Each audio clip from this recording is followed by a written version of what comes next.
കർത്താവിനെ രാവിലെ ഏൽപ്പിച്ച ഇന്ന് പ്രസംഗിക്കാൻ തന്ന ഒരു പ്രാർത്ഥനയുടെ ഇൻട്രഡക്ഷൻ പറഞ്ഞേച്ച് പ്രാർത്ഥിക്കാൻ ആഗ്രഹിക്കുക.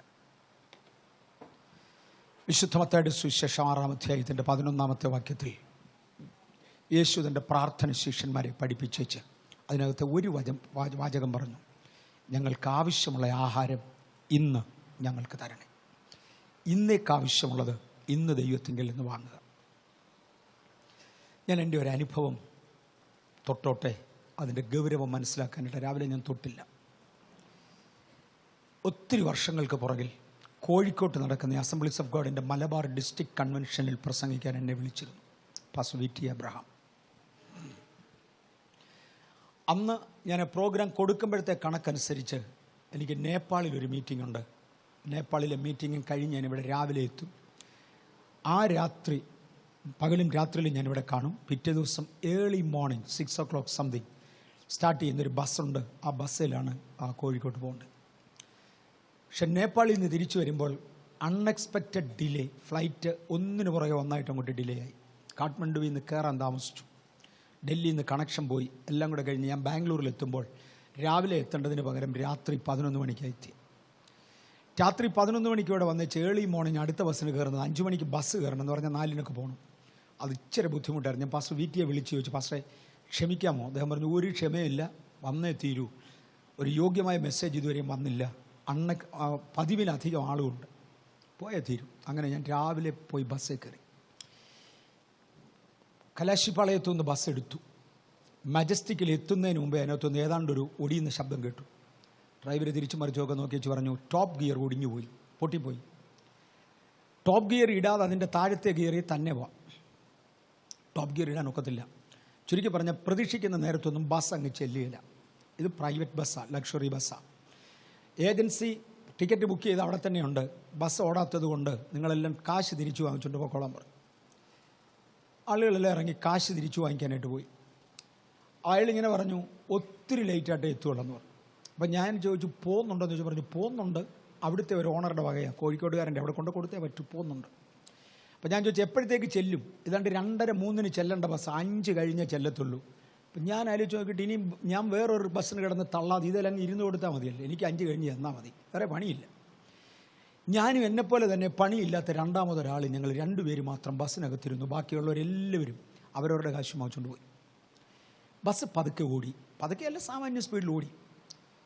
ഒരു സിറ്റി ഏരിയ വിടുന്നതിന് മുന്നമേ, മൈസൂർ റോഡിൽ കയറുന്നതിന് മുന്നമേ എന്ന് എനിക്ക് തോന്നുന്നു, ഞാൻ ഇരുന്നിടത്തിരുന്ന് അങ്ങ് ഉറങ്ങിപ്പോയി. ഞാൻ ഉറങ്ങുമ്പം എൻ്റെ മുമ്പിൽ ഒരു ദൈവദൂതൻ പ്രത്യക്ഷനായി. ഈ സ്വന്തം ജീവിതത്തിൻ്റെ അനുഭവത്തിലോട്ട് ഇറങ്ങുക. എന്നിട്ട് എന്നോടൊരു ചോദ്യം ചോദിച്ചു, സൃഷ്ടിയുടെ സമയത്ത് നല്ലത് എന്ന് ദൈവം കാണാഞ്ഞത് എന്തോ? ഞാൻ പറഞ്ഞു, എനിക്ക് എല്ലാം നല്ലതെന്ന് കണ്ടു, എനിക്ക് അത്രേ അറിയത്തുള്ളായിരുന്നു. എന്നോട് പറഞ്ഞാൽ, അല്ല, നല്ലതെന്ന് കാണാത്തതുകൊണ്ടത് എന്തോ? അങ്ങനെയൊന്നും എനിക്കറിയത്തില്ല. ഇതോടുകൂടെ ഞാൻ തറ വീണത് എനിക്കറിയാം, ബസ്സിനകത്ത് താഴെ വീണത് എനിക്കറിയാം. ഞാൻ പറഞ്ഞു, എല്ലാം നല്ലതെന്ന് കണ്ടു. പെട്ടെന്ന് അദ്ദേഹം, ആ ദൂതൻ, ഉൽപ്പത്തി പുസ്തകം 1-ാം അധ്യായം എടുത്ത് എൻലാർജ് ചെയ്ത് എന്നെ കാണിച്ചു. കണ്ണാടി ഇല്ലാതെ വായിക്കാവുന്ന, അന്ന് എനിക്ക് കണ്ണാടി വേണ്ടായിരുന്നതാനും, നല്ല വലിപ്പമുള്ള അക്ഷരത്തിൽ, വലിയ ഭയങ്കര അക്ഷരത്തിൽ എഴുതി വച്ചിരിക്കുകയാണ്. ഇങ്ങനെ എനിക്ക് കാണാം. അവിടെ പ്രൊജക്റ്റ് ചെയ്തിരിക്കുന്ന ഇംഗ്ലീഷ് അക്ഷരത്തിൻ്റെ വലിപ്പം ഓരോന്നിനും കാണാം. 2-ാം നാളിലെ സൃഷ്ടിയിൽ ദൈവം വെള്ളത്തിനും മധ്യേ ഒരു വിധാനം ഉണ്ടാക്കി. വിധാനത്തിന് ദൈവം ആകാശമെന്ന് പേരിട്ടു. സന്ധ്യയായി ഉഷസ്സുമായി 2-ാം ദിവസം നല്ലതെന്ന് കണ്ടു. ഇല്ല, ജീവിതത്തിൽ ആദ്യമായി ഞാനത് കാണുന്നത്, ശ്രദ്ധിക്കുന്നത്. അടുത്ത ചോദ്യം, എന്തുകൊണ്ട് നല്ലതെന്ന് ദൈവം കണ്ടില്ല? മറുപടി അദ്ദേഹം തന്നെ പറഞ്ഞു, നല്ലതല്ലാത്തത് ചിലതവിടെ ഉണ്ട്, അതുകൊണ്ടാണ്. അടുത്തത്, ഈ നല്ലതല്ലാത്ത ഒരു ശക്തി ഉള്ള അന്തരീക്ഷത്തിൽ കൂടെയാണ് നിന്റെ പ്രാർത്ഥന മുകളിലോട്ട് പോകേണ്ടത്. ചെറുകെ പ്രാർത്ഥിച്ചാൽ അത് പോകുകയില്ല, അതിനെ തടയുന്ന ഒരു ശക്തി അന്തരീക്ഷത്തിലുണ്ട്. അതിനെയാണ് ആകാശത്തിൻ്റെ അധിപതി എന്ന് ബൈബിൾ പറയുന്നത്. അവിടെ മുതൽ ദൈവദൂതൻ എനിക്കൊരു ക്ലാസ് എടുത്തു. ആ ക്ലാസ്സിനകത്തുനിന്നാണ് മത്തായിയുടെ സുവിശേഷം 6-ാം അധ്യായത്തിൽ യേശു പ്രാർത്ഥിച്ച പ്രാർത്ഥനയുടെ ഒരു ഗൗരവം പുറത്തു വരുന്നത്. ഞാനിന്ന് എടുക്കാൻ പോകുന്ന ആ ഒരു സെൻറ്റൻസ്, ഞങ്ങൾക്ക് ഇന്നേക്ക് ആവശ്യമുള്ളത് ഞങ്ങൾക്ക് തരണേ, അതാ ദൈവദൂതൻ പറഞ്ഞു തന്ന ആശയത്തിലാണ്. ഇതിനു മുമ്പ് ഇങ്ങനെയൊന്നും എനിക്കറിയാൻ വയ്യായിരുന്നു. ആ സംഗതിയുടെ ഗൗരവം നിങ്ങൾക്ക് മനസ്സിലാകാൻ വേണ്ടി എത്ര നേരം ആ കിടപ്പ് കിടന്നെന്നോ എത്ര നേരം ഈ ക്ലാസ് തുടർന്നെന്നോ ഞാൻ എപ്പോൾ ഉറങ്ങിയെന്നോ ഉണർന്നെന്നോ ഒന്നും എനിക്കറിയാൻ വയ്യ. ഒരുപാട് സമയം കഴിഞ്ഞെന്ന് പിന്നെ അറിഞ്ഞു ഞാൻ ഉണരുമ്പോൾ ബസ്സിൻ്റെ ആ സെൻട്രൽ പാസഞ്ചേഴ്സ് ഇരിക്കുന്ന 2 സൈഡിലും സീറ്റുള്ളതിൻ്റെ നടുക്കൂടെ ഞാൻ അങ്ങോട്ടും ഇങ്ങോട്ടും ഉരുണ്ടുകൊണ്ടിരിക്കുക. എൻ്റെ ഡ്രസ്സ് മുഴുവനും പൊടി പിടിച്ച് കളറൊക്കെ മാറി ആകെ വല്ലാതിരിക്കുക. ഇതെന്തുവാ സംഭവിക്കുന്നതെന്ന് എനിക്കും അറിഞ്ഞുകൂടാ. സീറ്റിൽ ഇരുന്നതും ദൂതനെ കണ്ടതും താഴെ പോയതും വരെ എനിക്കറിയാം, അതിനപ്പുറത്ത് അറിയത്തില്ല. എൻ്റെ കൂടെ ഒരു പാസഞ്ചർ കൂടെ ഉണ്ടായിരുന്നു ബാംഗ്ലൂരിൽ നിന്ന്, ഇപ്പോൾ അയാളെയും കാണുന്നില്ല. ഏതായാലും ഡ്രൈവറോടൊന്ന് ചോദിക്കാമെന്നുണ്ട്. ഞാൻ ഡ്രൈവറുടെ ക്യാബിനിൽ കയറി ചെന്നപ്പോൾ അയാൾ അവിടെ ഇരിപ്പുണ്ട്. അയാൾ എന്നോടൊരു ചോദ്യം ചെയ്തു, രാവിലെ ചാരായം കുടിച്ചാണോ കയറുന്നതെന്ന്. അപ്പം ഞാൻ ഈ വീണ് കിടന്ന് ഉരുളുന്ന കണ്ടപ്പോൾ അയക്ക് തോന്നിയത് ചാരായം കുടിച്ച് കയറിയതാണെന്ന്. അല്ല, ഇത് വേറൊരാത്മാവായിരുന്നു. കൂടുതൽ വിശദീകരണത്തിനൊന്നും പോകാതെ ഞാൻ അവരോട് എവിടെയായെന്ന് ചോദിച്ചു. കോയപ്പാലം അടുത്തെന്ന് പറഞ്ഞു. എനിക്കാണെങ്കിൽ കോയപ്പാലത്തിൽ ഇറങ്ങണ്ടേ. അപ്പം ഞാൻ പറഞ്ഞു എനിക്ക് കോയപ്പാലത്തിൽ ഇറങ്ങണം, എളുപ്പം ഇറങ്ങിക്കോളാൻ പറഞ്ഞു. ബസ്സിനകത്ത് വേറെ ആരും ഇല്ലാഞ്ഞതുകൊണ്ട് പെട്ടെന്ന് എൻ്റെ പെട്ടി തുറന്ന് വേറൊരു ഷർട്ടും പാൻറ്റും മാറി, കണ്ടാൽ ആളത്തുമായി, മറ്റേ പൊടിയായിരുന്നു ഞാൻ. അപ്പോഴത്തേക്ക് കോയപ്പാലത്തിൽ എത്തി. ഞാൻ താഴെ ഇറങ്ങി ഫോൺ ചെയ്യുകയും എന്നെ പിക്ക് ചെയ്യാനുള്ള ആൾ അവിടെ നിൽക്കുകയെന്ന് ഒന്നിച്ചായിരുന്നു.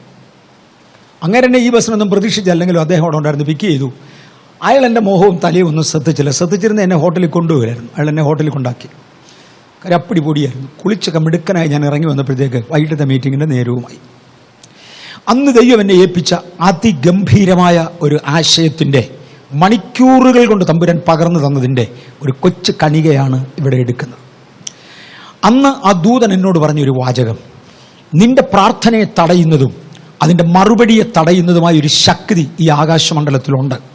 നല്ലതെന്ന് കാണാഞ്ഞത് അതുകൊണ്ടാണ്. ഈ ശക്തിയെ അതിജീവിച്ച് നിന്റെ പ്രാർത്ഥന മുകളിലേക്ക് പോകണമെങ്കിൽ നിന്റെ പ്രാർത്ഥന ചെറിയ സ്പീഡിൽ പറ്റത്തില്ല, നല്ല ശക്തിയുള്ളതാ നിലനിൽക്കുള്ളൂ. ഞാൻ അന്ന് മുതൽ ഉപയോഗിക്കുന്ന ഒരു ഉദാഹരണമുണ്ട്. അന്ന് ഞങ്ങളുടെ ബ്ലസ്സിന് കൊച്ചു കുഞ്ഞ, ഇവന്മാർക്ക് പന്ത് കളിക്കുന്ന ഭയങ്കര ഇഷ്ടമാണ്. അവർക്ക് എന്നെ കണ്ട അപ്പച്ചനാണെന്നൊന്നും അറിയത്തില്ല, പള്ളി വരുന്നതാണെന്നേ അറിയത്തുള്ളൂ.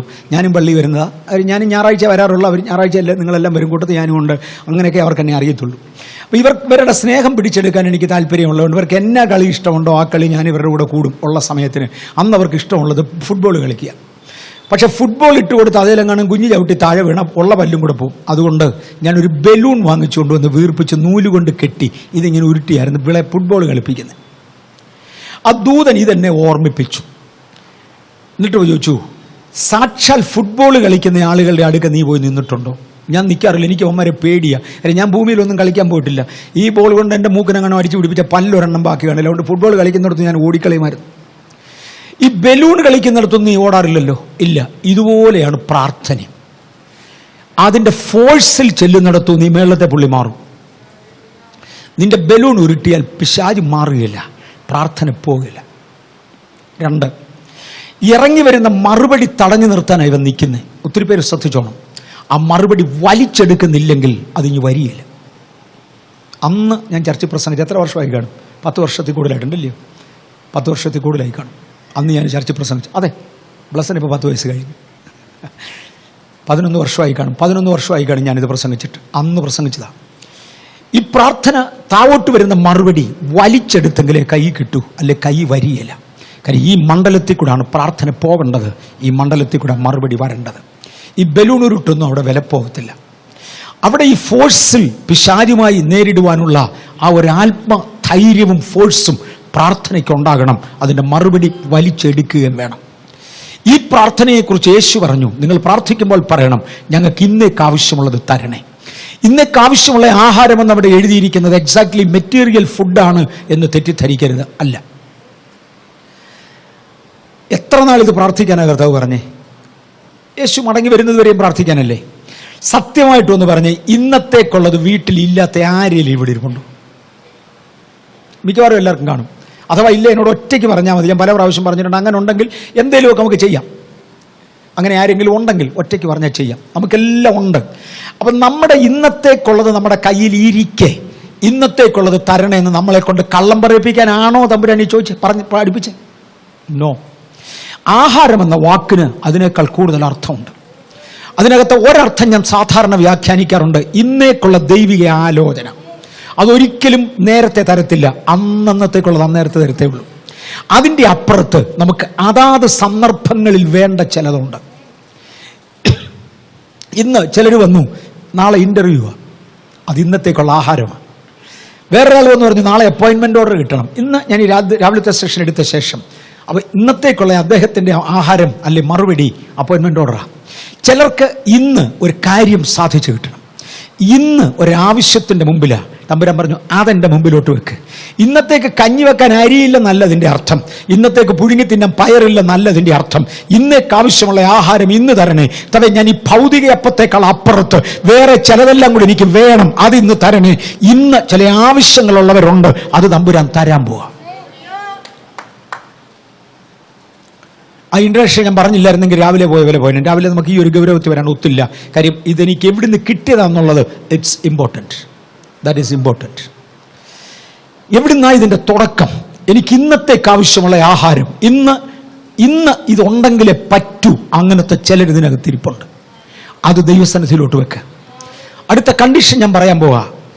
ചില പ്രാർത്ഥനയ്ക്ക് ദൈവം മറുപടി തരത്തില്ല. ഇന്ന് രാവിലെയും തൊട്ടു വിശുദ്ധ പൗലോസ് ഒരിക്കൽ പറഞ്ഞു, എൻ്റെ ജഡത്തിൽ എനിക്കൊരു ശൂലമുണ്ട്, സാത്താൻ്റെ ശൂലമാണ്. ഇതൊന്ന് നീങ്ങിക്കിട്ടാൻ ഞാൻ 3 പ്രാവശ്യം അപേക്ഷിച്ചു, രക്ഷയില്ല. അതാ പറഞ്ഞ എൻ്റെ കൃപ നിനക്ക് മതി, എൻ്റെ ശക്തി ബലഹീനതയിൽ തികയും. ഇത് നിന്റെ കൂടെ തന്നിരിക്കുന്നതാ, ഇത് മാറ്റുകയില്ല. ദൈവഹിതപ്രകാരം ദൈവം എനിക്ക് തന്ന ചിലതുണ്ട്, അത് മാറുകയില്ല. ഉറക്കെ പ്രസംഗിച്ചു കഴിഞ്ഞാൽ എൻ്റെ തൊണ്ട അടയ്ക്കുമായിരുന്നു, എൻ്റെ അല്ല എല്ലാവരുടെയും അടയ്ക്കും. പക്ഷെ ഇതൊന്ന് മാറിക്കിട്ടണമെന്ന് എനിക്ക് ആശയമുണ്ടായിരുന്നു. ഒരിക്കൽ ഞാൻ പാസ്റ്റർ ബേഥേലിനോട് പറഞ്ഞു എൻ്റെ തൊണ്ട ഇപ്പോഴും അങ്ങ് അടയ്ക്കും. അങ്ങനെ ചെന്നാൽ എന്നും തൊണ്ട അടയ്ക്കും, അത് എന്നും ഉറക്കിയാൽ വേണ്ടി ഇതൊന്ന് പ്രാർത്ഥിക്കണം. പുള്ളി പറഞ്ഞു അത് പിന്നെ എനിക്ക് വേണ്ടി പ്രാർത്ഥിച്ചാൽ മതി, പുള്ളിയുടേത്. ഞാൻ പറഞ്ഞു പാസ്റ്ററുടെ ശരിയാകില്ല. ഞാൻ പറഞ്ഞു നിൻ്റെയും ശരിയാകില്ല. കാര്യം നമ്മളെന്നും ശബ്ദം വെക്കുന്നതാണ്. ഇതിന് പ്രാർത്ഥിച്ചാൽ മറുപടി ഉള്ളതല്ല, അത് ഇരിക്കുന്ന തമ്പുരാനൊരു ഇഷ്ടമാണ്. ആ ഇടറിയ ശബ്ദം കൊണ്ട് എത്ര എണ്ണം ഗുണപ്പെട്ടെന്നറിയാം. നല്ല മണി പോലെ ശബ്ദമുള്ള എത്രയോ പേർക്ക് ഒറ്റയാളിനെ ദൈവകൃപയിലേക്ക് നടത്താൻ ഒക്കാതിരിക്കുമ്പോൾ ബഥേലിനെയൊക്കെ ദൈവം ഏൽപ്പിച്ച വേലകൾക്കായി സ്തോത്രം, ദൈവത്തിന് സ്തോത്രം. അപ്പം അതിനകത്ത് എന്തോ ഒരു ദൈവിക ഉദ്ദേശമുണ്ട്. എൻ്റെ കൃപ നിനക്ക് മതി, മറുപടി ഇല്ലാത്ത ചിലതുണ്ട്. യെശയ്യാവിൻ്റെ പുസ്തകം 58 വായിക്കുമ്പോൾ നിങ്ങളുടെ പ്രാർത്ഥന ഉയരത്തിൽ കേൾക്കത്തക്കവണ്ണം അല്ല നിങ്ങൾ ഇന്ന് പ്രാർത്ഥിക്കുന്നത്. ഞാൻ ആഗ്രഹിക്കുന്ന പ്യൂരിറ്റി കിട്ടുന്നില്ല, നിങ്ങളുടെ പ്രാർത്ഥന ഉയരത്തിൽ കേൾക്കത്തക്കവണ്ണമല്ല. ഒന്ന്, ദൈവഹിതപ്രകാരം ദൈവം ആഗ്രഹിക്കാത്തത് ചോദിച്ചാലും തരത്തില്ല. 2, ദൈവഹിതപ്രകാരം ലഭിക്കാവുന്ന ചിലത് ചോദിക്കാനുള്ള അർഹത നമുക്കില്ല. കർത്താവ് മറുപടി തരത്തക്കവണ്ണമുള്ള അർഹതയിൽ നിന്നുകൊണ്ട് ദൈവത്തോട് ചോദിച്ചാൽ, ദൈവഹിതപ്രകാരം തരാൻ ദൈവം ആഗ്രഹിക്കുന്നതാണെങ്കിൽ ചോദിച്ചാൽ കിട്ടും. യേശു ഒരിക്കൽ പറഞ്ഞു, നിങ്ങൾ എൻ്റെ നാമത്തിൽ ഇതുവരെയും പിതാവിനോടൊന്നും അപേക്ഷിക്കാഞ്ഞതുകൊണ്ട് നിങ്ങൾക്ക് കിട്ടിയില്ല. ചോദിപ്പീൻ, എന്നാൽ നിങ്ങളുടെ സന്തോഷം പൂർണ്ണമാകും വണ്ണം നിങ്ങൾക്ക് കിട്ടും. എല്ലാത്തിൻ്റെയും വാക്യം എൻ്റെ ലോണ്ട് ഞാൻ എടുക്കുന്നില്ലെന്നേ ഉള്ളൂ. കാര്യം പ്രാർത്ഥിക്കാനാണ് ഞാൻ താല്പര്യപ്പെടുന്നത്. ഒന്ന്, നിങ്ങൾ എൻ്റെ നാമത്തിൽ പിതാവിനോട് ഇതുവരെ ഒന്നും ചോദിച്ചിട്ടില്ല, അപേക്ഷിപ്പീൻ എന്നാൽ നിങ്ങൾക്ക് കിട്ടും. വിശദീകരണം പറഞ്ഞു, മുട്ടുന്ന ഏവനും തുറക്കും, യാചിക്കുന്ന ഏവനും ലഭിക്കും. മുട്ടാതെ തുറക്കത്തില്ല, യാചിക്കാതെ കിട്ടത്തില്ല. എന്നോട് ചോദ്യര്, ഞാൻ ആകാശത്തിന്റെ കിളിവാതിൽ തുറന്ന് സ്ഥലം പോരാതവരോളം തരത്തില്ലേ? ചോദ്യര്, എത്താവുന്നവണ്ണം പ്രാർത്ഥിക്ക്. ദൈവം ആഗ്രഹിക്കുന്ന കാര്യങ്ങൾ ചോദ്യര്, തരാൻ താല്പര്യപ്പെടുന്നത് ചോദ്യര്. ചോദിച്ചാൽ തരും, ചോദിച്ചില്ലേ ചിലപ്പോൾ തന്നില്ലെന്നും ഇരിക്കും. ഞാൻ ചോദിക്കുന്നത് എനിക്ക് തരും. എത്രയുമാ? നിങ്ങളുടെ ഹൃദയത്തിന്റെ ആഗ്രഹത്തിനൊത്തവണ്ണം. യോഹന്നാൻ 16:24 നിങ്ങളുടെ സന്തോഷം പൂർണ്ണമാകും വണ്ണം തരും. എൻ്റെ നാമത്തിൽ പിതാവിനോടങ്ങ് ചോദിച്ചാൽ മതി. എന്നാ തരുന്നതെന്നുള്ളതാണ് അടുത്തൊരു ക്വസ്റ്റ്യൻ. നമ്മുടെ ചില പ്രാർത്ഥനകൾ സ്വർഗത്തിൽ കുമിഞ്ഞുകൂടി കിടക്കുക. വെളിപ്പാട് പുസ്തകം 5-ാം അധ്യായം വായിച്ചു വരുമ്പോൾ വിശുദ്ധന്മാരുടെ പ്രാർത്ഥന ഒരു വലിയ ധൂപവർഗമായി സ്വർഗത്തിൽ ചെന്നു. കുഞ്ഞാട് മുദ്ര പൊട്ടിക്കുവാൻ പുസ്തകം തൻ്റെ കയ്യിൽ എടുക്കുമ്പോൾ ഈ പ്രാർത്ഥനയെല്ലാം കൂടെ കയറി വരുന്നു. നമുക്കൊന്ന് വായിക്കാം അല്ലേ? റെവലേഷൻ ചാപ്റ്റർ 5, വെളിപ്പാട് പുസ്തകം 5-ാമത്തെ അധ്യായത്തിലാണെന്ന് തോന്നുന്നു. എവിടെ ഇരുന്നത്? അതെ, 5:8. വെളിപ്പാട് 5:8.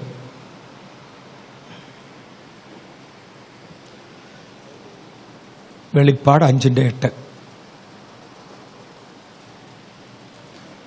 പുസ്തകം വാങ്ങുവാനും വാങ്ങിയപ്പോൾ 4 ജീവികളും 24 മൂപ്പന്മാരും ഓരോരുത്തൻ വീണയും വിശുദ്ധന്മാരുടെ പ്രാർത്ഥന എന്ന ധൂപവർഗം നിറഞ്ഞ പൊൻകലശം പിടിച്ചുകൊണ്ട് കുഞ്ഞാടിന്റെ മുൻപാകെ വീണു. ഒന്ന് നിൽക്കട്ടെ. ഈ സ്വർഗത്തിൽ ഒരു പുസ്തകം കണ്ടു. ദൈവജനത്തിന്റെ പ്രാർത്ഥനയുടെ മറുപടി, സഭയുടെ ഉദ്ധാരണം, സാത്താന്റെ ശിക്ഷ, ഈ ഭൂമിയിൽ അവരെ ഉപദ്രവിച്ചവർക്ക് കൊടുക്കുന്ന ശിക്ഷ, ഇതെല്ലാം കൂടെ എഴുതിയിരിക്കുന്ന ഒരു പുസ്തകമാണ്. പക്ഷെ പുസ്തകം കണ്ടപ്പോഴാണ് അടുത്ത പ്രശ്നം, ഇത് മുദ്രയിട്ടിരിക്കുക, 7 മുദ്ര. ഇത് തുറക്കാൻ ഒക്കില്ല. കാലങ്ങളായി ഇവിടെ കിടന്ന് പ്രാർത്ഥിച്ചതാ. ആ പ്രാർത്ഥനയുടെ മൊത്തം മറുപടി, ദൈവജനത്തിന് കിട്ടുന്ന അനുഗ്രഹം, നന്മ, ശത്രുവിന്റെ മേലുള്ള ശിക്ഷ, ഇതെല്ലാം കൂടെ എഴുതിയ ഒരു പുസ്തകം തന്റെ സ്വർഗത്തിൽ പ്രത്യക്ഷമായി. പുസ്തകം പ്രത്യക്ഷമായപ്പോഴാണ് മനസ്സിലാകുന്നത് ഇതിൽ 7 മുദ്ര ഇട്ടിരിക്കുക, തുറക്കാൻ പറ്റുകയില്ല.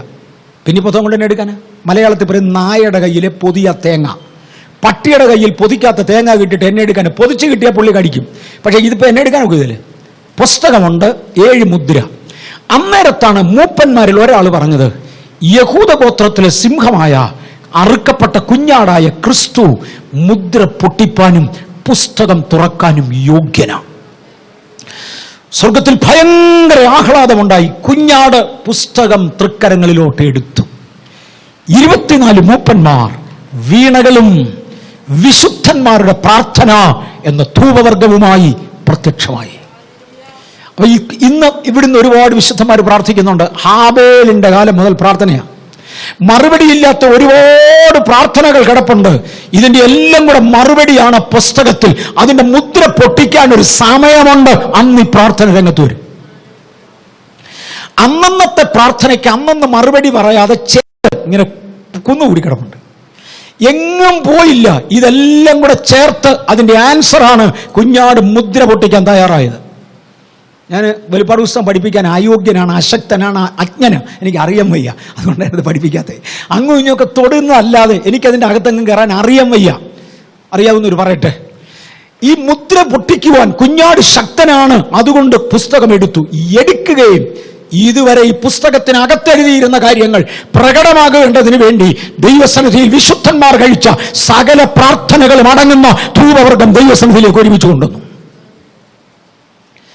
ഞാൻ ഇന്ന് പറഞ്ഞായിരുന്നു, കുഞ്ഞുങ്ങളെ സ്കൂളിൽ പഠിപ്പിക്കുവാൻ താല്പര്യമുള്ളവർ, നിവൃത്തിയില്ലാത്തവർ, ചർച്ചിൽ നിന്ന് ഒരു സഹായം ആവശ്യമുള്ളവർ ഇന്ന് തന്നെ പോകുന്നതിന് മുമ്പേ അവരുടെ പേര് ആ കൺട്രോൾ റൂമിലൊന്ന് കൊടുത്തേച്ചേ പോകാവൂ. നാളെ അവർക്ക് ആപ്ലിക്കേഷൻ ഫോം കാണും. ആ ആപ്ലിക്കേഷൻ ഫില്ല് ചെയ്ത് വെക്കും. അതുപോലെ തന്നെ ആരെങ്കിലും സഹായിക്കാൻ ആഗ്രഹിക്കുന്നെങ്കിൽ അവരുടെ സഹായവും വരുന്ന ഞായറാഴ്ച വരെ എടുക്കും. വരുന്ന ഞായറാഴ്ച ഉച്ച കഴിയുമ്പോൾ അല്ലെങ്കിൽ തിങ്കളാഴ്ച അതിനൊരു കമ്മിറ്റി ഇരിക്കും. അവർ ഇതെല്ലാം കൂടെ തുറക്കും. അന്നേരത്ത് ഈ ആപ്ലിക്കേഷൻ എല്ലാം കൊണ്ടുവരാൻ പറയും. നിങ്ങളിന്ന് ഈ ആപ്ലിക്കേഷൻ കൊടുക്കുന്നവരുണ്ടാവും, അത് ആ കമ്മിറ്റിയുടെ പോവില്ല. എപ്പോഴാണ് ഇത് ഈ കമ്മിറ്റിയുടെ പോകുന്നതെന്നറിയാമോ? ആക്ഷൻ എടുക്കുന്ന സമയത്ത്. മനസ്സിലാകുന്നുണ്ടല്ലോ ഞാൻ പറഞ്ഞത്? അതുവരെ ഇതുകൊണ്ട് ഒരു പ്രയോജനവും ഇല്ല, ഇതവിടെ ചുമ്മാ ഇരിക്കുകയുള്ളൂ. ആക്ഷൻ എടുക്കുന്ന സമയം മുദ്ര പൊട്ടിക്കുന്നതാ. അപ്പോൾ ഈ പ്രാർത്ഥിച്ച പ്രാർത്ഥന എല്ലാം കൂടെ ദൈവസന്നിധി ഹാജരായി. എനിക്കും നിങ്ങൾക്കും വേണ്ടി ദൈവം എഴുന്നേക്കുന്ന ഒരു സെക്കൻഡ് വരും. അതുവരെ പല പ്രാർത്ഥനകൾ പെൻഡിങ് കിടക്കും. ഒരെണ്ണം വൃഥാവാകത്തില്ല. ഇതിനെ വേറൊരു ആശയത്തിൽ ബൈബിളിൽ പറഞ്ഞായിരുന്നു, തൻ്റെ ഭക്തന്മാരുടെ കണ്ണുനീർ തൻ തോൽ തുരുത്തികളിൽ പകർന്നു വെച്ചിരിക്കുക. ഈ കരയുന്ന കണ്ണുനീരിനകത്ത് ഒരു ഡ്രോപ്പ് വെറുതെ പോവുകയില്ല. പക്ഷെ ഇന്നിതിന് എഫക്റ്റ് ഇല്ല. ഇതിന് എഫക്റ്റ് വരുന്നത് എന്നാണെന്നറിയാമോ? പ്രതിഫലം തരുന്ന അന്ന സ്വർഗീയ ഭണ്ഡാരം ഇങ്ങോട്ട് തുറക്കുമ്പോൾ, എന്റെ ദൈവമേ, സകലത്തിനും സമൃദ്ധി വരുത്തുവാൻ, നിറച്ചെടുക്കുവാൻ കഴിയുന്നവന്റെ മഹാഭണ്ഡാരത്തിന്റെ താക്കോൽ തിരിയുമ്പോൾ ഇന്നു മുതലുള്ള സപ്ലിക്കേഷൻസ് ഒരുമിച്ച് സ്വർഗത്തിൽ തുറന്നു. അന്നേ തുറക്കത്തുള്ളൂ. ചിലതിന് ഉടൻ മറുപടി വരും, ചിലതിനൊരല്പം താമസിക്കും. കൊർന്നല്യോസിന്റെ വീട്ടിൽ കയറി വന്ന ദൂതൻ കൊർന്നല്യോസിനോട് ഒരു വാചകം പറഞ്ഞു, നിന്റെ പ്രാർത്ഥനയും ധർമ്മവും ദൈവസന്നിധിയിൽ എത്തി. കഴിഞ്ഞ ചില വർഷങ്ങളായി കൊർന്നല്യോസെ പ്രാർത്ഥിക്കുക, അങ്ങ് നിത്യതയ്ക്ക് വേണ്ടി കാത്തിരിക്കണ്ട, ഇപ്പൊ തന്നെ മറുപടിയുമായി വന്നിരിക്കുകയാണ്, നിന്റെ പ്രാർത്ഥന മുഴുവൻ എത്തി. സെക്കരിയ പുരോഹിതൻ പ്രാർത്ഥിക്കുവാൻ ദേവാലയത്തിൽ കയറി, പാവാക്യം നമ്മൾ വായിക്കും ചില കഴിയുമ്പോൾ. സെക്കരിയ പുരോഹിതൻ പ്രാർത്ഥിക്കാൻ ദേവാലയത്തിലേക്ക് കയറിയപ്പോൾ ഒരു ദൂതൻ ഇറങ്ങി വെച്ചു വന്നു, നിന്റെ പ്രാർത്ഥനയ്ക്ക് ഒത്തവണ്ണം നിനക്കൊരു കുഞ്ഞിനെ തരാൻ പോവാം. സെക്കരിയാവിന് ഉദ്ദേശം 85 വയസ്സന്ന് പ്രായമുണ്ട്. ഉദ്ദേശം 85 വയസ്സ്, അത് കഴിഞ്ഞതാ. അന്നത്തെ യഹൂദന്റെ മര്യാദ പ്രകാരം കുറഞ്ഞാലും 20-ാം വയസ്സിൽ കല്യാണം കഴിഞ്ഞതാ. 65 കൊല്ലം പ്രാർത്ഥിച്ചൊരു കുഞ്ഞില്ല. ഇപ്പൊ ദൂതൻ ഇറങ്ങി വെച്ചു നിന്റെ പ്രാർത്ഥനയ്ക്കൊത്തവണ്ണം എന്ന് പറഞ്ഞാൽ ഇതുവരെ പ്രാർത്ഥിച്ചതിന് ദൈവം വരുന്നൊരു മറുപടി. പക്ഷെ വരുന്നവൻ സാധാരണക്കാരനല്ല, ദൈവപുത്രന് വഴിയൊരുക്കാൻ വരുന്നവനാ.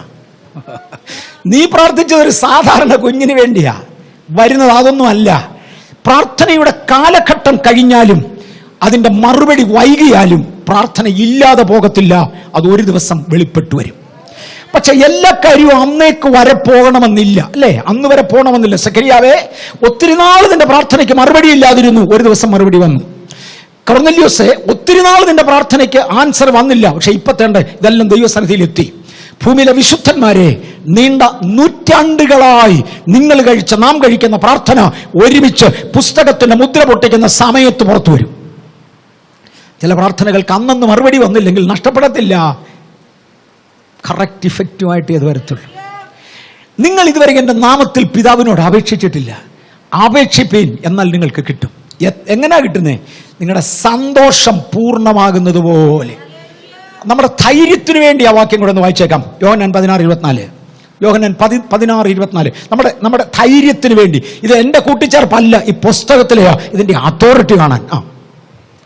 ഇന്ന് വരെ നിങ്ങൾ എന്റെ നാമത്തിൽ ഒന്നും അപേക്ഷിച്ചിട്ടില്ല. അപേക്ഷിപ്പിൻ, എന്നാൽ നിങ്ങളുടെ സന്തോഷം പൂർണ്ണമാകുമെന്നും നിങ്ങൾക്ക് ലഭിക്കും. അപേക്ഷിപ്പിൻ, നിങ്ങളുടെ സന്തോഷം പൂർണ്ണമാകുമെന്നും നിങ്ങൾക്ക് ലഭിക്കും. ഞാൻ ദൈവനാമത്തിൽ വിശ്വസിച്ചും തിരുനാമത്തിൽ ആശ്രയിച്ചും 2 പ്രാവശ്യം കൂടെ ആവർത്തിക്കട്ടെ, ആകെ 3 വട്ടം വരാൻ. അപേക്ഷിപ്പീൻ, നിങ്ങളുടെ സന്തോഷം പൂർണ്ണമാകുമാറ് നിങ്ങൾക്ക് ലഭിക്കും. 3-ാം പ്രാവശ്യം അപേക്ഷിപ്പീൻ, നിങ്ങളുടെ സന്തോഷം പൂർണ്ണമാകുമാറ് നിങ്ങൾക്ക് ലഭിക്കും. അതിൻ്റെ യേശു. ഇനി സെഖര്യാവിന്റെ മറുപടി ഇറങ്ങി വന്നത് എപ്പോഴാ? അങ്ങനെ നിർത്തുക. ഞാൻ ഒത്തിരി വലുതായത്. ചെറിയ കാര്യങ്ങൾക്ക് ദൈവം ഇടപെട്ടിട്ടുണ്ട്. ഒരു ഗ്രൂപ്പിന്റെ സമൂഹത്തിന്റെ കാര്യത്തിൽ ദൈവം ഇടപെട്ടിട്ടുണ്ട്. 5000 പേരെ പോഷിപ്പിക്കുവാൻ 5 അപ്പം വാഴ്ത്തി, 4000 പേരെ പോഷിപ്പിക്കാൻ 7 അപ്പം വാഴ്ത്തി, മിസ്രയീമിൽ നിന്ന് ഇറങ്ങിത്തിരിച്ച വലിയ ജനസമൂഹത്തിന് മാറായ മധുരമാക്കാൻ ഒരു കമ്പ് കാണിച്ചു കൊടുത്തു. അവർക്ക് വേണ്ടി ദൈവം അപ്പം ഇട്ടുകൊടുത്തു.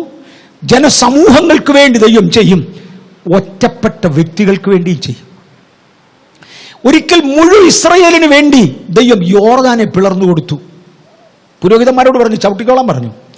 അത് കഴിഞ്ഞ് 2 വ്യക്തികൾ, ഏലിയാവും ഏലിശായും വന്നപ്പോൾ 2 പേർക്ക് വേണ്ടി അതേ യോർദാൻ പിളർന്നു. ഏലിശ തിരിച്ചു വന്നൊരു ചോദ്യം ചോദിച്ചു, എന്തിയെ ഏലിയാവിന്റെ ദൈവം? തമ്പുരാൻ നാദി പിളർന്നിട്ടേച്ച് പറഞ്ഞു, ദേ ഏലിയാവിന്റെ ദൈവം. എന്താ ഇത്? ലക്ഷങ്ങൾ ഉൾപ്പെടുന്ന സമൂഹത്തിന് വേണ്ടി ചെയ്തത് ഒരു ഒറ്റപ്പെട്ട വ്യക്തിക്ക് വേണ്ടി ചെയ്യും. ഇന്ന് കിട്ടേണ്ടത് ഇന്ന് തരും. ഒരുമിച്ച് തരേണ്ടതിന്റെ പ്രാർത്ഥന ഒരുമിച്ച് വെച്ച് തരും. ഇത് വെറുതെ പോകത്തില്ല. സമൂഹങ്ങൾക്ക് വേണ്ടി ചെയ്യുന്ന ദൈവം എനിക്ക് വേണ്ടി ചെയ്യും. കാര്യങ്ങൾ തെളിയിക്കേണ്ടതിന് വേണ്ടി ദൈവം ചെയ്യും. ശത്രുവിനോട് പോരാടേണ്ടതിന് വേണ്ടി ചെയ്യും. ഒരുപാട് കാര്യങ്ങളുണ്ട്. എന്നാൽ ലൂക്കോസ് 1:13 ഒന്ന് വായിക്കാൻ പോകാം. ഇന്നത്തെ പ്രാർത്ഥനയുടെ ഒരു പ്രത്യേകത ഇതിന്ന് രാവിലെ തമ്പുരാൻ പറഞ്ഞു. അന്നേരത്തെ എനിക്ക് ഇത് മനസ്സിലാകുന്നത്. സെഖര്യാവ് അവനെ കണ്ട് ഭ്രമിച്ച് പരവശനായി. ദൂതൻ അവനോട് പറഞ്ഞത്, സെഖര്യാവെ ഭയപ്പെടേണ്ട, നിന്റെ പ്രാർത്ഥനയ്ക്ക് ഉത്തരമായി. നിന്റെ ഭാര്യ എലിസബത്ത് നിനക്കൊരു മകനെ പ്രസവിക്കും. ഒന്ന് നിൽക്കണേ, അതിന് ഒരു വാക്യം മേളിൽ നിന്ന് വായിച്ചേ. സോറി, അത് കഴിഞ്ഞായിരിക്കും. താവട്ട് വായിച്ചേ. ഓക്കെ. അവന് യോഹന്നാൻ എന്ന് പേരിടണം. നിനക്ക് സന്തോഷവും ഉല്ലാസവും ഉണ്ടാകും. അവന്റെ ജനനത്തിങ്കൽ പലരും സന്തോഷിക്കും. അങ്ങനെ 12 ഒന്ന് വായിച്ചേ. ധൂപം കാട്ടുന്ന നാഴികയിൽ എക്സാക്ട്ലി ജനസമൂഹമൊക്കെയും പുറത്ത് പ്രാർത്ഥിച്ചുകൊണ്ടിരുന്നു. 10ാമത്തെ വാക്യം അതല്ലേ? 10ാമത്തെ വാക്യമാണ്. ധൂപം കാട്ടുന്ന സമയം ജനസമൂഹമൊക്കെയും പുറത്ത് പ്രാർത്ഥിച്ചുകൊണ്ടിരുന്നു. പഴയ നിയമത്തിന്റെ ദേവാലയത്തിൽ സഖരിയ പുരോഹിതൻ വിശുദ്ധ സ്ഥലത്തേക്ക് കയറും. അതിപരിശുദ്ധ സ്ഥലത്ത് മഹാപുരോഹിതനായിരുന്നെങ്കിൽ കയറാമായിരുന്നു. അദ്ദേഹം വിശുദ്ധ സ്ഥലത്തേക്ക് വന്ന് ധൂപം കാട്ടുമ്പോൾ, ധൂപം പ്രാർത്ഥനയെ കുറിക്കുന്നതാ. ജനം ഒരുമിച്ച് പ്രാകാരത്തിൽ വെളിയിൽ പ്രാർത്ഥിച്ചുകൊണ്ടിരിക്കുക. കർത്താവ് ഇന്ന് രാവിലെ എന്നോട് ഇടപെട്ടത്, സഭയുടെ പൊതുപ്രാർത്ഥന നടക്കുമ്പോൾ പലരും നിർവികാരികളായി ചുമ്മാ നിൽക്കുക. സ്വർഗത്തിൽ പ്രാർത്ഥന കയറുകയില്ല, മറുപടി വരത്തുമില്ല. ധൂപം കാട്ടുന്ന സമയം നമ്മൾ ഒരുമിച്ച് ദൈവസന്നിധിയിൽ ഒരു വിഷയം കൊടുക്കുക. ധൂപം കാട്ടുന്ന സമയം പുരോഹിതൻ ഇവിടെ ധൂപം കാട്ടുമ്പോൾ ജനം മുഴുവനും പ്രാകാരത്തിൽ പ്രാർത്ഥിച്ചുകൊണ്ട് നിന്നാൽ ദൂതൻ ഇറങ്ങും. 10ാം വാക്യം ഒന്നുകൂടെ വായിച്ചോ ബ്രദറെ. ധൂപം കാട്ടുന്ന നാഴികയിൽ ജനസമൂഹമൊക്കെയും പുറത്ത് പ്രാർത്ഥിച്ചുകൊണ്ടിരുന്നു.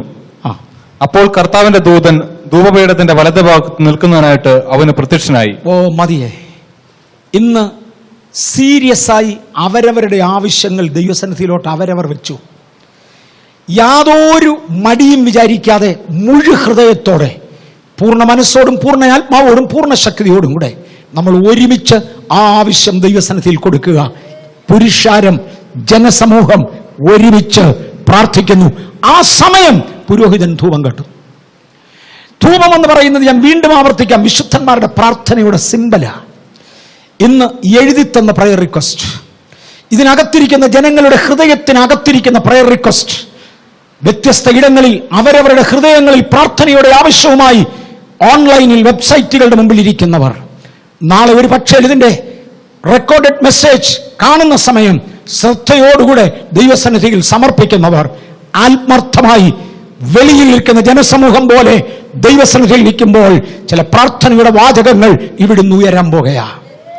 ഇന്ന് ചിലർക്ക് വേണ്ടി ഇന്നത്തെ ആഹാരവുമായി ദൂതൻ ഇറങ്ങി വരും. സഖറിയാവിന്റെ അന്നത്തെ ആഹാരം ഒരു കുഞ്ഞിന്റെ വാർത്തയാ. ചോദിച്ചു ചോദിച്ചു മടുത്തിനും കിട്ടത്തില്ലെന്നോർത്ത് തള്ളിപ്പോകുന്ന സമയത്ത് തമ്പുരാൻ പറഞ്ഞ അങ്ങനെ അങ്ങ് പോകണ്ട, അതിലൂടെ കൊണ്ടുപോകും. നീ ഇത്രയും നാൾ പ്രാർത്ഥിച്ച പ്രാർത്ഥനയ്ക്ക് മറുപടി ഉണ്ട്, എങ്ങും പോയില്ല, ആ മറുപടിയും കൂടെ കൊണ്ടുപോകും. പ്രാർത്ഥിച്ച് മടുത്ത വിഷയങ്ങൾ മുതൽ ചിലതിന് ഇന്ന് ഒരു മറുപടിയുമായി മടങ്ങുവാൻ തമ്പുരാൻ ഒന്ന് ഇറങ്ങി വരട്ടെ. അതിനുവേണ്ടി ദൈവകരങ്ങളിലേക്ക് ഒന്ന് ഏൽപ്പിക്കാൻ എല്ലാ കണ്ണുകളും ഒന്ന് അടച്ചാട്ടെ.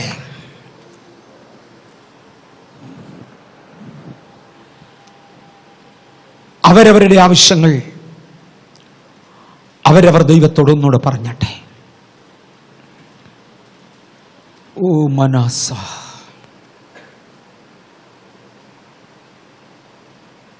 ഏതെങ്കിലും ഒരു ആവശ്യം ദൈവസന്നിധിയിൽ വെച്ചവർ അവരവരുടെ സ്ഥാനങ്ങളിൽ എഴുന്നേറ്റ് നിന്നാലും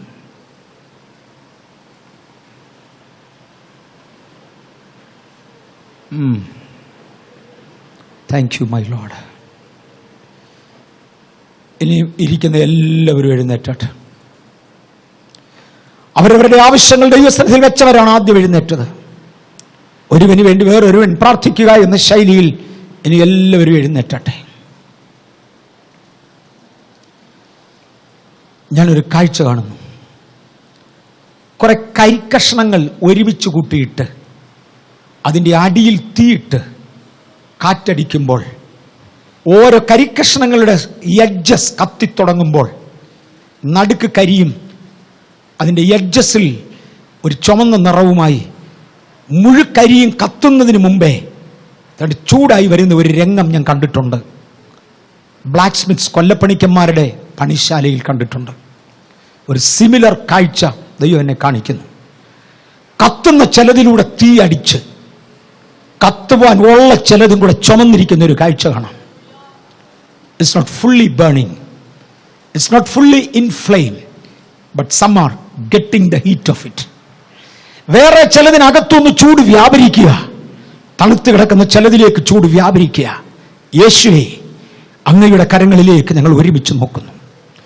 ജനം സമൂഹമായി പ്രാകാരത്തിൽ പ്രാർത്ഥിച്ചുകൊണ്ട് നിൽക്കുമ്പോൾ, പുരോഹിതൻ ദൈവസന്നിധിയിൽ ധൂപമണയ്ക്കുമ്പോൾ, ഒരു ദൂതനെ ഇറക്കി മറുപടി കൊടുത്ത ദൈവമേ, നസ്രയനാകുന്ന യേശുവിന്റെ നാമത്തിൽ ശത്രുവിന്റെ മേൽ ജയം മുതൽ ജനത്തിന്റെ കാവൽ വരെ ഇന്നാവശ്യമുള്ള വ്യത്യസ്ത അപ്പങ്ങൾ അങ്ങയുടെ കുഞ്ഞുങ്ങൾക്ക് വേണ്ടി ഇട്ടു തരുവാൻ അങ്ങയുടെ ദൂതനായി വന്നതിനായി നന്ദി. നന്ദി കർത്താവേ, നന്ദി. ഗൗരവമേറിയ ഈ നിമിഷങ്ങളിൽ ദൈവശക്തിയുടെ വ്യാപാരം ഇന്ന് ഞങ്ങൾ അനുഭവിക്കുന്നതിനാൽ അന്തരീക്ഷത്തെ തടയുന്ന അന്ധകാര വ്യാപാരമേ യേശുവിൻ നാമത്തിൽ മാറുന്നില്ല. ഈ പ്രാർത്ഥന ഏതിന്റെ ശക്തിയിൽ ഉയരത്തിലേക്ക് കയറട്ടെ. ഇറങ്ങി വരുന്ന മറുപടി ഞങ്ങളിൽ പൂർണ്ണമാകേണ്ടതിന്, അത് ഞങ്ങളിൽ വന്ന് ഇരിക്കേണ്ടതിന്, ആവസിക്കേണ്ടതിന്, അത് വരുവാൻ ഞാൻ യേശുവിന്റെ നാമത്തിൽ ആവശ്യപ്പെടുന്നു. അതാത് വ്യക്തിത്വങ്ങളുടെ മേൽ മറുപടി പതിയട്ടെ. ഇന്ന് അങ്ങയുടെ ബലത്തിന്റെ കരങ്ങളിൽ അങ്ങയുടെ കുഞ്ഞുങ്ങളെ ഏൽപ്പിച്ച് അനുഗ്രഹിക്കുന്നു. ഞങ്ങൾക്ക് ഒരുമിച്ച് തന്ന സമയത്തിനായി സ്തോത്രം. ഇപ്പോഴങ്ങോട്ടും ഇങ്ങോട്ടും പിരിയുമ്പോൾ കൃപ കൂടിയിരിക്കണേ. മുഴുമഹത്വവും അങ്ങെടുക്കണം. യേശുവിൻ്റെ നാമത്തിൽ തന്നെ. ആമേൻ, ആമേൻ. പിതാവായ ദൈവത്തിൻ്റെ സ്നേഹവും നമ്മുടെ കർത്താവായ യേശു ക്രിസ്തുവിൻ്റെ കൃപയും പരിശുദ്ധാത്മാവാകുന്ന ദൈവത്തിൻ്റെ കൂട്ടായ്മയും കാവലും നമ്മോടും നമ്മോർത്ത് പ്രാർത്ഥിപ്പാൻ കടമ്പെട്ട എല്ലാ ആവശ്യങ്ങളോടും കൂടെ ഇന്നും മുതൽ എന്നേക്കും കർത്താവിൻ്റെ വരവ് വരെയും ഉണ്ടായിരിക്കുമാറാകട്ടെ.